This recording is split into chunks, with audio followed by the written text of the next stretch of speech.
warahmatullahi wabarakatuh. Kembali lagi di channel Condor Info TV. Kali ini kita tidak sering keluar karena tidak diboleh pemerintah. Adanya himbauan agar menjaga jarak,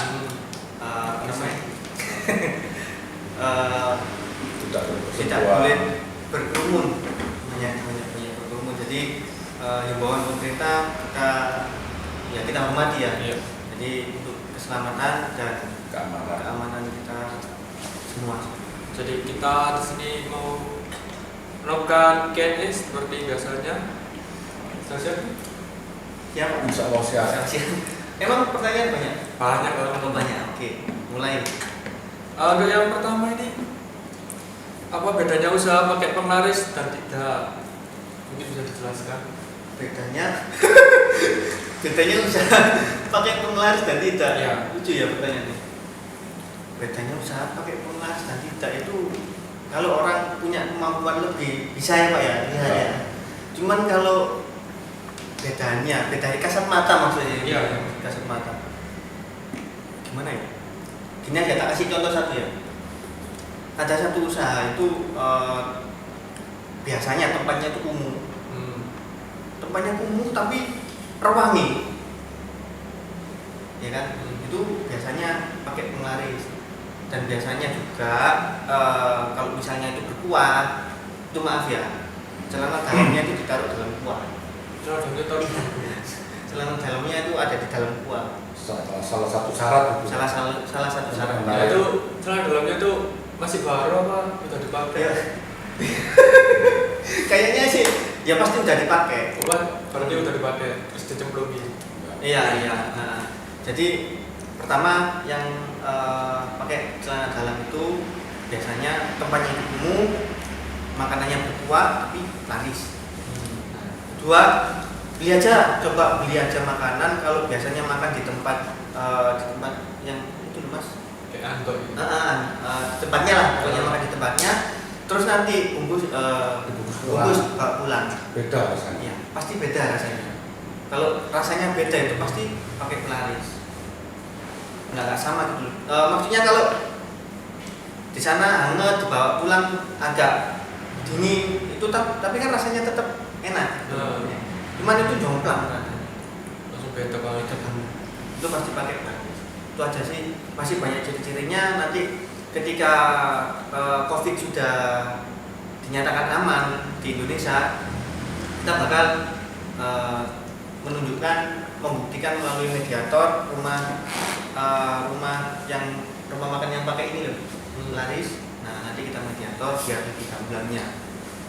Kalau beda lagi, jadi usaha yang pakai penglaris dan tidak itu sudah jelas-jelas beda. Yang namanya usaha pakai penglaris, otomatis pengunjungnya banyak. Karena ada penglarisan gitu, jadi menarik pengunjung supaya beli di situ. Yang tidak pakai gitu ya seperti biasa, seperti normal gitu. Yang normal. Jadi itu kan ada usaha untuk menarik pengunjung yang datang.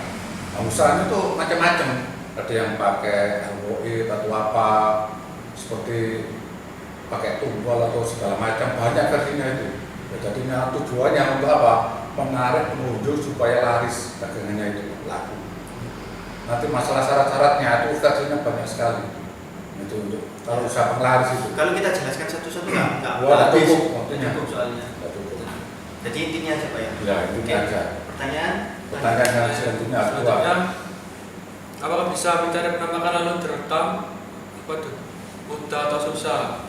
Jadi kalau penampakan maksudnya cari penampakan terus di video gitu, apakah bisa? Oh gitu. Jadi gini, kemampuan kamera secanggih apapun itu berapa sih masalah? Kalau saya nggak paham tentang kamera soalnya. Yang saya tahu ya, itu kamera secanggih apapun dia itu cuma bisa menangkap berapa kali kecepatan cahaya itu, ya kan? Dan kecepatan cahaya, kecepatan geraknya makhluk astral itu sangat cepat sekali ketika berpindah. 3 kalinya kamera yang super canggih lah, lebih cepat dari tangkapan jepretan kamera itu. Jadi sangat sulit sekali untuk mendapatkan ini loh masalah dapatkan gambar yang real gitu. Apalagi kalau syuting langsung kuntilanak misalnya digendong, kuntilanaknya diambil selendangnya. Itu yang lebih canggih lagi sekarang itu kan pakai suhu panas. Kalau dulu thermal Pak. Nah, thermal. Bisa deteksi. Kalau thermal bisa deteksi suhu panas. Cuman kalau pakai kamera ini biasanya harus pakai flash. Nanti flash dijepret sekiranya ada energi ya, kita deteksi ada energi. Pokoknya tempat gelap, lembab, bau itu pasti ada ini, pasti ada makhluk astralnya penghuninya. Coba aja nanti flashnya kameranya diaktifkan, Bismillahirrahmanirrahim, jepret. Nah, nanti pasti nampak kayak orbs itu bunder-bunder gitu, bulat-bulat. Nah, ketika itu banyak orbs, nanti pasti ada energi yang terbesar di situ, mengumpulkan. Nah, jepret lagi, jepret nanti jadi etoplasma. Etoplasma itu bentuk kayak asap, tapi udah kayak berwujud. Nah, kayak berwujud gitu. Nah, nanti jepret lagi, jepretan ketiga biasanya udah terjadi penampakan wajah. Biasanya seperti itu. Jadi kita datengin tempat yang kumuh, tempat yang kotor, tempat yang lembab, atau tempat yang jarang dijamah sama orang, yang menurut yang bertanya ini angker lah, datangin aja, langsung jepret, pakai flash ya. Nah, tapi kalau pengen melihat objeknya bergerak, itu pakai kamera thermal Pak ya. Jadi suhu panasnya itu bisa terdeteksi. Kalau dia jalan ya menyerupai orang. Tapi bisa juga lihat kelasnya ya. Makhluk aksara itu kalau kelasnya rendah kemungkinan bisa, kalau kelasnya lebih tinggi kemungkinan nggak bisa. Iya. Gimana kira-kira? Kalau kelasnya seperti kuntilanak itu bisa pakai thermal, pakai ini. Tapi kalau kelas-kelasnya jin-jin santet, ya, jin-jin penunggu goa atau apa itu susah didapat. Kalau kita pakai diisi dulu kameranya, isi ini loh. Ya, pakai doa, ada caranya sendiri, dikumpulkan dulu residual energinya, itu masih tahapan yang banyak. Cuman kalau pengen tahu menurut kita ya, ini versi kita ya, kalau menurut kita Mas yang bertanya atau Mbak yang bertanya ini pengen tahu, yaitu caranya itu datang ke tempat yang lembab, jarang sama orang, langsung aja cepet. Nah, kalau di kamera thermal itu, kalau makhluk astral itu apa warnanya? Kan kalau panasan merah. Iya, dia itu panas, merah, tapi menyerupai bentuk, langsung bergerak. Nah itu bisa ditangkap oleh kamera thermal. Soalnya apa? Suhu panasnya itu tadi. Suhunya yang bisa terdeteksi suhu panasnya itu.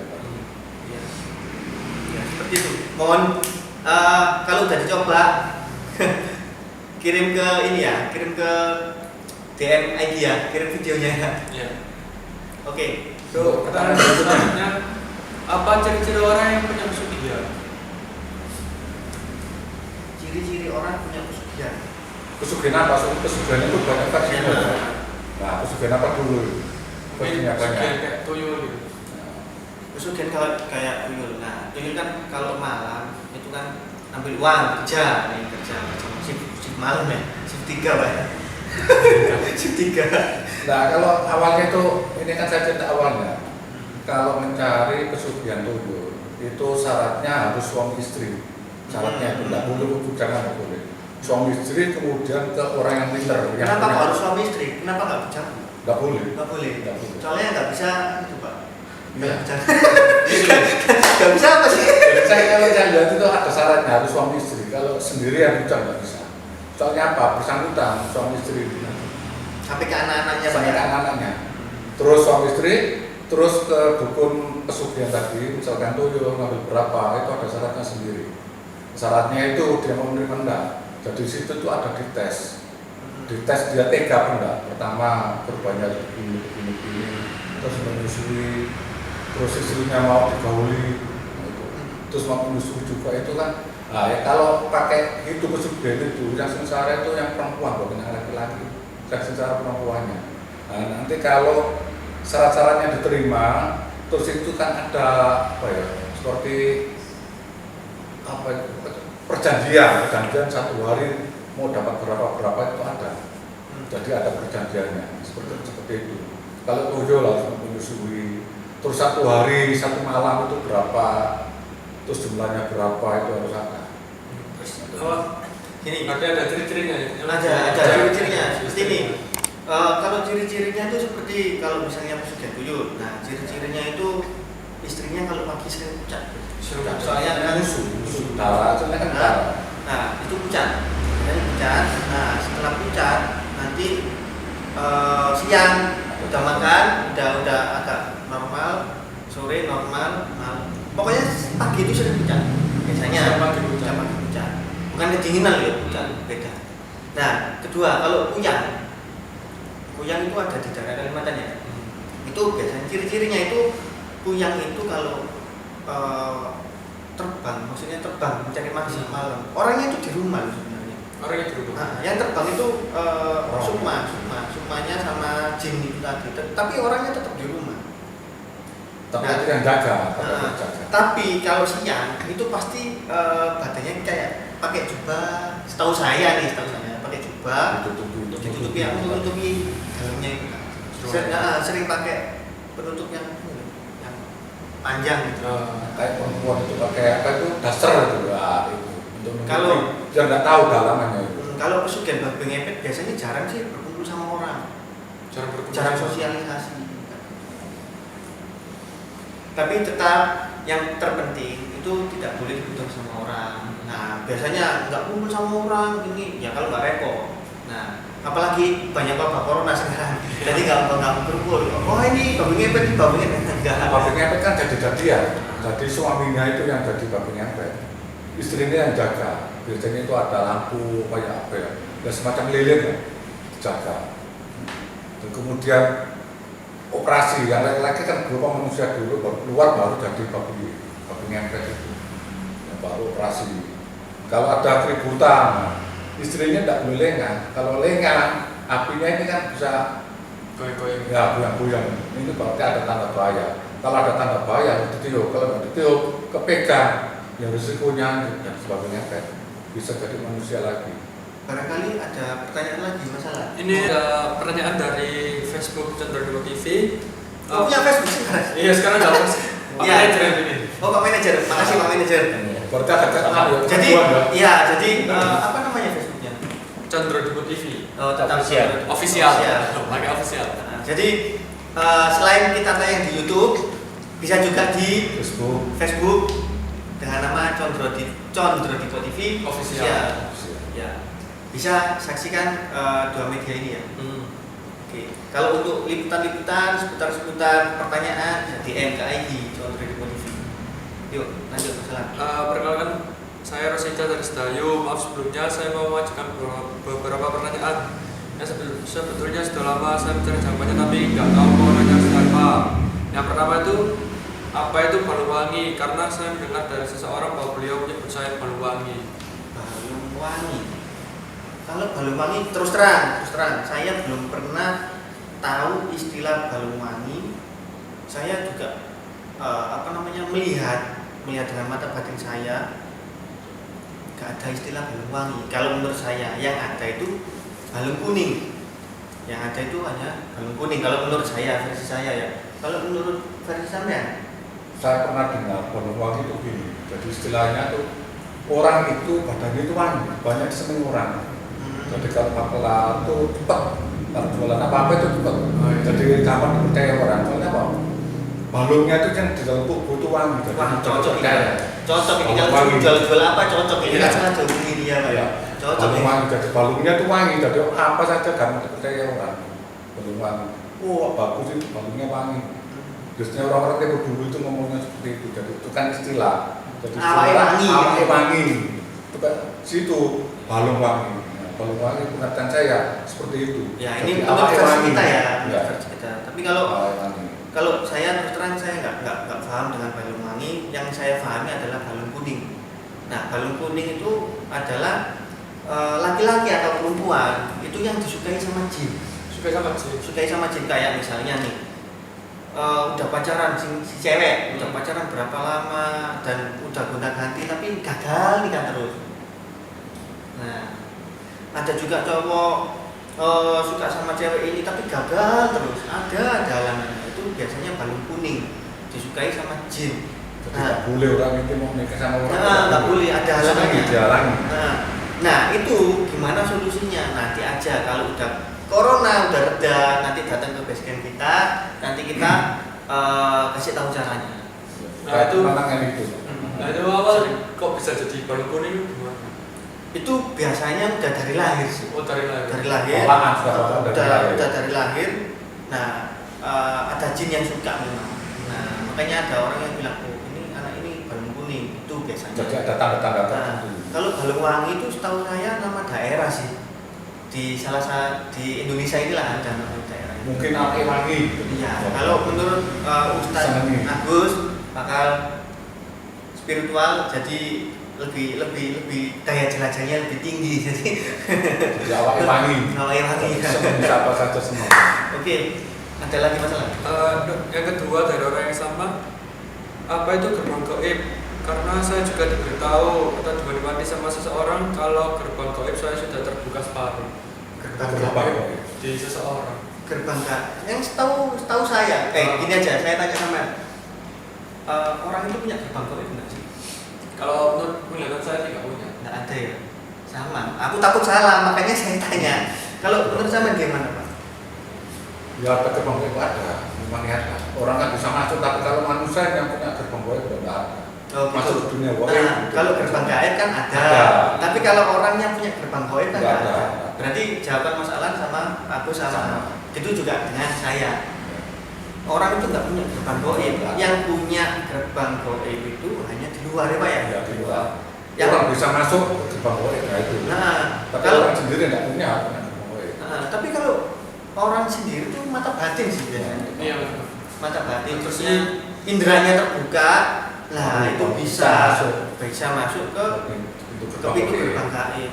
Tapi kalau di dalam pertanyaannya kan masalahnya Iya, gerbang gaib soalnya diwanti-wanti sama seseorang kalau gerbang gaib saya sudah terbuka Nah. separuh. Nah, mata batin mungkin yang dimaksud. batu bukan pintu gerbang Iya. gaib. Salah itu. salah. Orang bawa pintu kemana-mana juga susah. Iya. Berarti intinya nggak ada ya? Nggak Nggak ada. Kalau di seseorang. Kalau di luaran ada, tapi kalau di dalam tubuh Nggak ada. mungkin mata batin yang dimaksud. Masa batin mungkin. Cuma kurang paham. Iya iya iya. Oke, lanjut.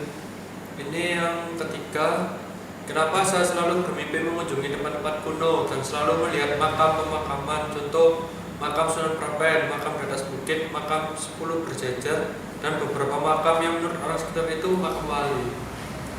Jadi mimpinya tuh selalu ke makam-makam kuno gitu.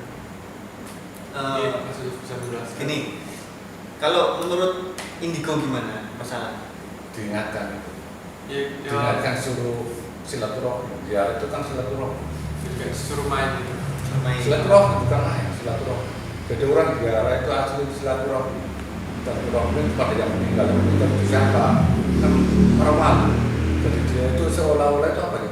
Ada panggilan secara batiniah yang suruh ziarah. Nah, mungkin di situ nanti ada rahasia apa, nggak tahu. Jadi ada panggilan secara hati nurani. Nanti kalau misalnya mau perdalam ilmu seperti ini nanti bisa sharing sama kita Pak ya? Bisa. Bisa sharing sama kita di basecamp. Tapi kalau menurut saya sih, menurut saya kan gini, masalah kan Indigo kan mempunyai kemampuan lebih di bidangnya, ya kan?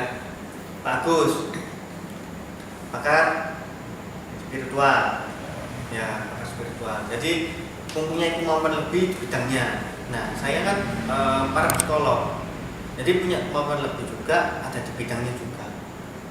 Nah, kalau jawaban Mas Alan sebagai seorang Indigo seperti Versinya seperti apa, jawaban Pak Agus versinya seperti apa, jawaban saya, kalau jawaban saya itu gini, diambil positifnya aja sih. Kalau misalnya di mimpi makam-makam kuno, makam-makam apa, itu benar yang dikatakan Pak Agus sama masalah.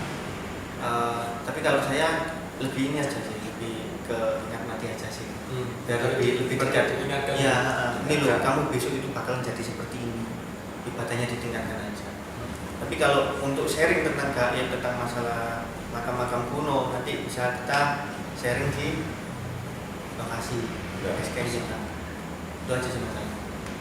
Untuk yang selanjutnya, beberapa peristiwa yang aneh selalu saya rasakan. Misal waktu sowan ke makam wali, saat saya masih berada di parkiran, seolah disambut angin kencang sampai membuat pohon-pohon sekitar goyang.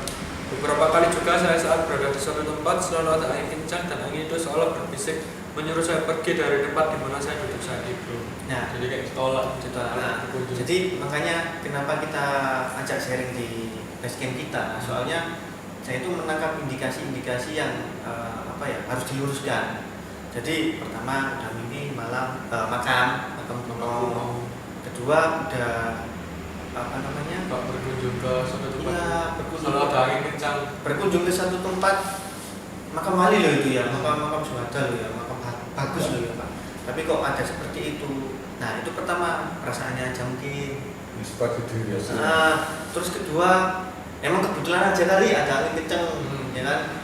Masa iya ada angin kencang terus, kan nggak mungkin kalau ada angin kencang terus. Nah berkunjungnya itu waktu apa?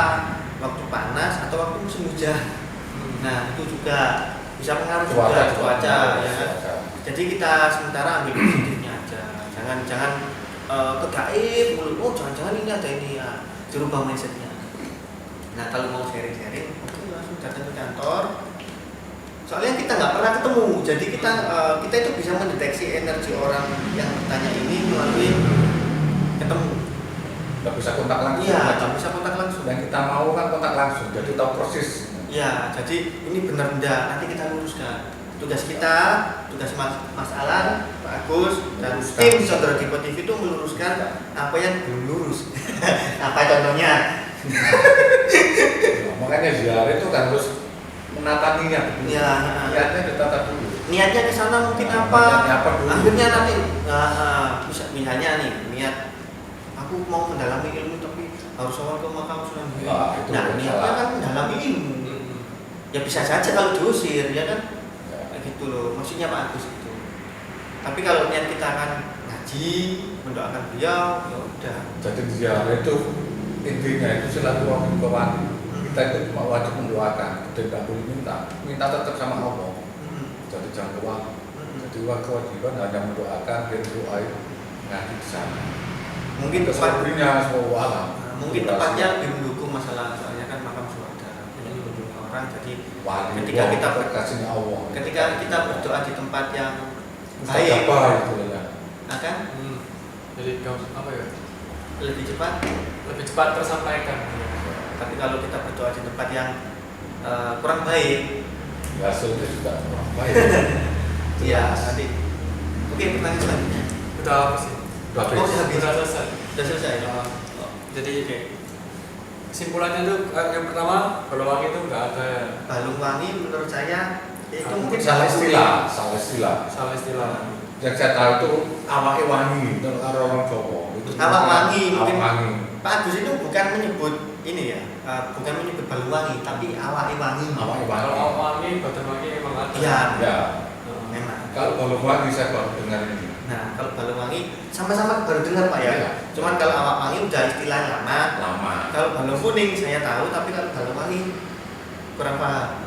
Nah, terus Untuk malam ini kita perhatikan aja teman-teman saya. iya. Karena kita apa ya, jaga diri juga lah dari Wabah. luar banyak wabah COVID itu. Jadi kita minta maaf pada pemirsa setia Condor Dipo TV, kita masih belum bisa melakukan eksplorisasi sama mediumisasi keluar. Kita menghargai pemerintah, jadi biar kita sama-sama Karena banyak wabah corona atau COVID-19 Ya. kita jaga masalahnya. Iya, kalau COVID itu kalau di mata gaib itu seperti apa? COVID. Kalau sebenarnya gini masalah. Kalau menurut saya ya, kok itu tidak mengenal COVID. Nggak mengenal COVID. Apa itu COVID? Apa itu COVID-19 atau apa itu influenza? Atau corona. Itu nggak mengenal istilah-istilah seperti itu. Mungkin apalagi virus mereka nggak tahu. Jadi kalau misalnya bakar virus, bakar ya seperti itu. Tapi kalau ada nggak gaib yang membawa virus itu ke orang?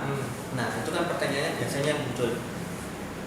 Logikanya membawanya dengan cara seperti apa? Ini Tularkan ya. menularnya juga susah. Kayak nyebar penyakit itu lewat gaul-gaul. Oh gini, Enggak. enggak juga sih. Jadi gini, jin itu diciptakan sama Allah Subhanahu Wa Taala dari api. api. Api mengandung unsur panas. Nah, api mengandung unsur panas. Sedangkan virus ketika ketemu dengan panas Mati. mati. Iya kan? Jadi gimana cara virus itu dibawa sama alam lain gitu loh. Mungkin kalau misalnya saya itu menurut logika saya pribadi, menurut kita tim Condro TV menurut logika. Tapi kalau ada misalnya nih virus disebarkan melalui balada jin, itu saya rasa pribadi itu enggak kurang ini lah Pak. Kurang mengenal. Yang menciptakan virus kan Allah Subhanahu Wa Taala, ya kan? Terus ada orang yang ngomong, "Wah, kita takut sama Allah Subhanahu Wa Taala, jangan sama virusnya," gitu kan? Menurut saya itu benar, sangat benar, nggak ada salahnya seperti itu. Cuman kita itu sama Allah kan nggak boleh mati konyol. Suruh dijaga. Iya, nggak boleh mati konyol. Nah, udah kita misalnya ada ini nih, ada tembak-tembakan perang di sana, jangan ke sana kalau mau selamat. Kita datang tembak dan meninggal ya konyol. Kita nggak bawa, kecuali kita datang dengan persiapan tempur, perang, Atau siap. jihad, kayak gitu. Nah, semisal ya maaf aja, ya bener omongannya orang-orang takut sama Allah, ya takut, ya memang. Jadi kita hanya bisa berdoa agar Indonesia ini dan bumi ini sembuh dari COVID. Itu aja sih. Apa COVID sembuh. Dan kalau ada orang yang aku nggak takut sama COVID, yang takut sama Allah, benar. Tapi kalau gini, COVID sama singa permisalan. COVID sama singa sama-sama ciptaannya Allah Subhanahu Wa Taala. Yang nggak takut COVID, yang bangkel, yang apa ya, ngeyel sama pemerintah nih, pemerintah suruh diam di rumah tapi bandel keluyuran yang maksudnya dalam keluyuran nggak penting Pak ya, main keluyuran nggak penting, kecuali kerja, kecuali ada urgent, kecuali itu ada kan gitu. Nah orang lain yang ngeyel nggak bakalan mati kena COVID gini ya, sama-sama ciptanya Allah, dikurung aja sama singa. Apalagi singa yang udah mengandung COVID, berani enggak? Jadi satu. Iya jadi satu.